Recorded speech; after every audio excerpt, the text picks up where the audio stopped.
There's a misguided false narrative. There are distortions and some real troubling efforts being made here in regards to the future development and reconstruction of county highways AB and BB, Cottage Grove Road and Buckeye. Now, I've been told that part of the problem stems from a decision made in the county and the county executive's office that perceives that because I'm running for governor, that I will be susceptible to political influence and would therefore do things that are not necessarily in the best interest of the city. So I want to start out making it real clear. I am not changing any city policies, I'm not changing any directions, and I'm certainly not going to be manipulated as we enter this discussion about the future of these two highways. For 8 years, the city has been requesting that the county highways AB and BB be reconstructed. This is Buckeye and Cottage Grove Road. And we've been willing to participate in that cost. The federal government has added funds to help pay for the reconstruction. The issue is not the need for repair, nor should who pay for the repair. The issue is who will be responsible for the continuing and ongoing costs of these highways.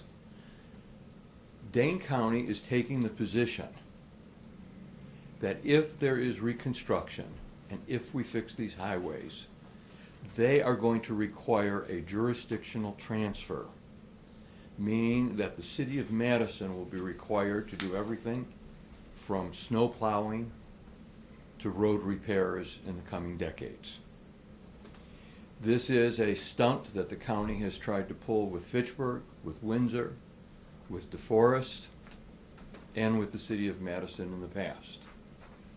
Certainly the Dane County Associations of Cities, Towns, and Villages is solid and steadfast in telling the Dane County government that when needed reconstruction is on the agenda for these county highways, we will not be intimidated or blackmailed into accepting their responsibilities for maintaining these roadways.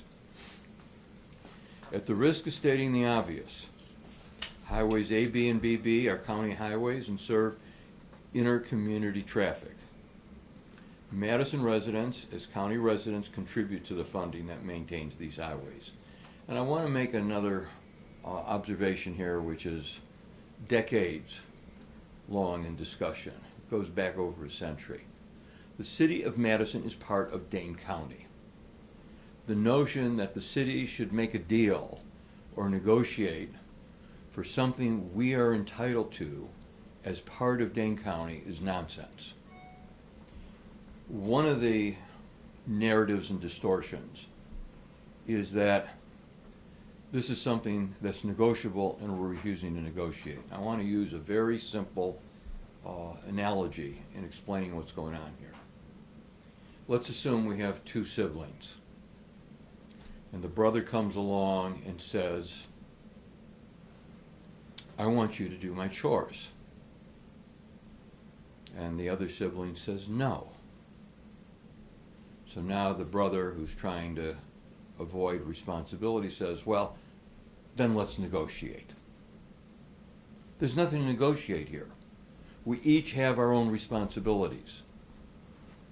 And we are not going to be in a situation where the Dane County government forces us to undertake their responsibility. And if nothing else, this point was reinforced in the last 3 years when the state legislature made it clear that Dane County would remain one of those counties where, in these circumstances, county government would be required to maintain these obligations. For under state law, these services must be provided by Dane County. If Dane County refuses to continue with their obligations, then unfortunately these projects will not go forward. So to date, the city has spent almost $1 million on these projects in order to get them where they're ready to receive bids for construction. We've asked the county to program these projects since 2010 and every year following. We are pleased that the projects are now a priority. We ask again that the county remove the jurisdictional transfer requirement that is holding this up and stop deceiving the people of this city in placing the blame on the city of Madison. This is a matter of principle for every one of our 250,000 residents and for every municipality in Dane County. Questions? So I guess that being said, from my understanding, I thought that the county had proposed like 3 different alternatives. Would you not be open to? We're not open to anything else? anything other than what the rules are. I mean, this is exactly the point I just made. They want to negotiate with us on taking on their responsibilities, and they're holding up the projects because they don't want to do their job.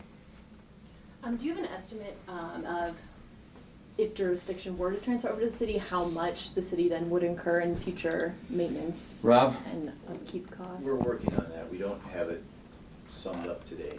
We'll have that shortly. Okay. But I want to point something else out.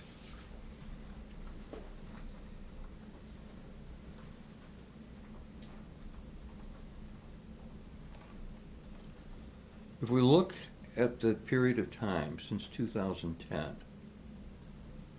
when we really started pushing to have these improvements made,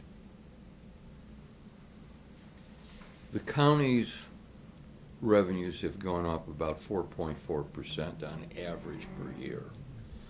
The city's only 3.5%, and that's because we've both got the property tax, we've both got other revenues, and while we've got the room tax, the county's got the sales tax. The county has a greater source of revenues each year to maintain their obligations.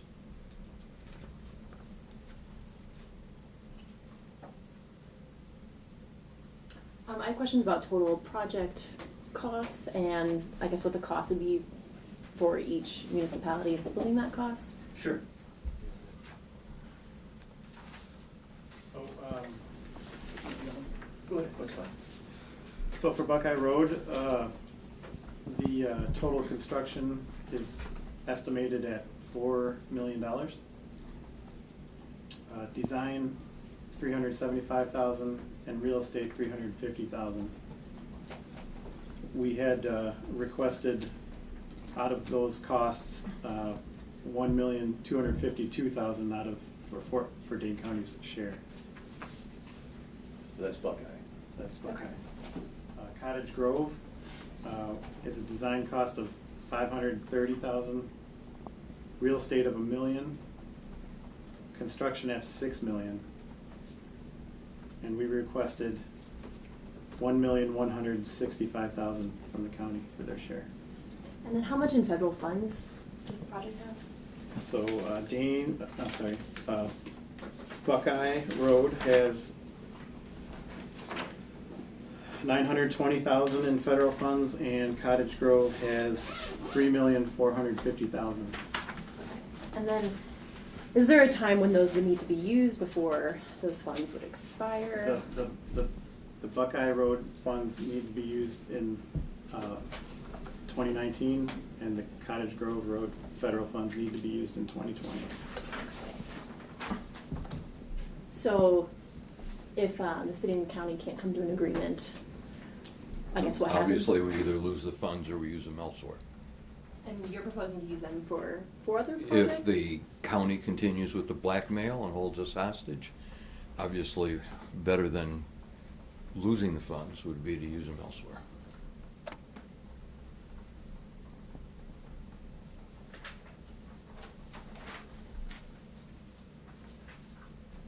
Any other questions? Are those all transportation related funds? Yes, Okay. highway funds. Okay? You mentioned your race for governor earlier. If that doesn't pan out, do you have any idea if you'd like to run for mayor in 2019? We'll deal with that at another time.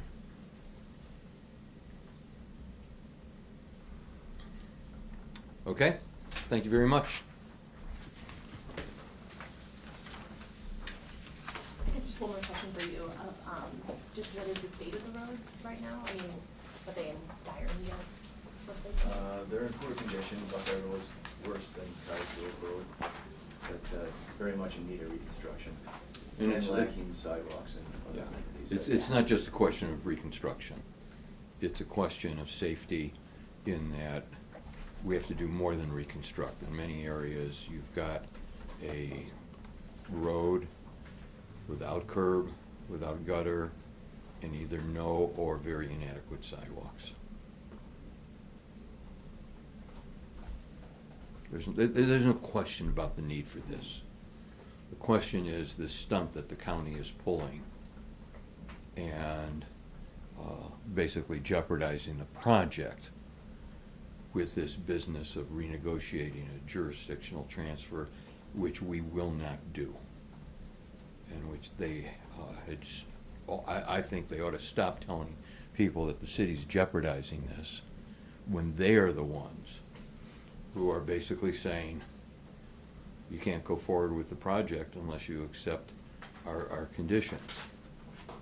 And there's no way we are going to negotiate their responsibility. And it's not just Madison and this particular neighborhood. It's the entire city. It is repeatedly occurring, these challenges with other municipalities within Dane County. We're not the only one. Okay, thanks.